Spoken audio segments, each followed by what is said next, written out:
जुन शक्तिले केपी ओलीलाई अहिले चुप गरायो, जुन शक्तिले तपाईँको देउवालाई अहिले देश बाहिर भगायो, अनि जुन शक्तिले राजा ज्ञानेन्द्रलाई समेत तपाईँको सफ्ट बनायो नि, त्यो शक्तिले हर्क साम्बाङलाई सिध्याउन खोजिरहेको छ नि त, तर सकेको छैन नि त बिचरा। कहाँ सक्छ?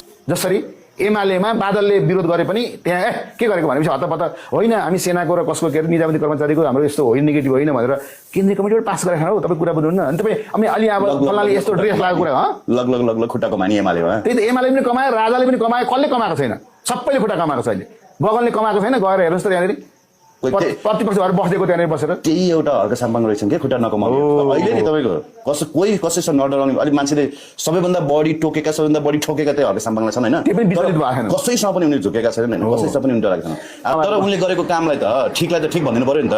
सदनमा उनले देखाएको जुन किसिमको प्रतिपक्षको भूमिका छ, आज प्रतिपक्षीहरू मरेका बेलामा, प्रतिपक्षीहरू तपाईँले भनेर चाहिँ लग लग लग लग खुट्टा कमाएको बेलामा उनले खुट्टा कमाएन भने त उनको समर्थन नगर्नु, उनले ठिक गरे नभन्नु त होइन। गलत मान्छेलाई नै बोक्नुपर्छ भन्ने छ र भने क्या, कहिले काहीँ सही मान्छेलाई पनि त बोक्नु सकिन्छ नि त। हर्क साम्बाङ अहिलेसम्म सही दिशामै छन् भन्ने कुरा हामीलाई लागिरहेछ।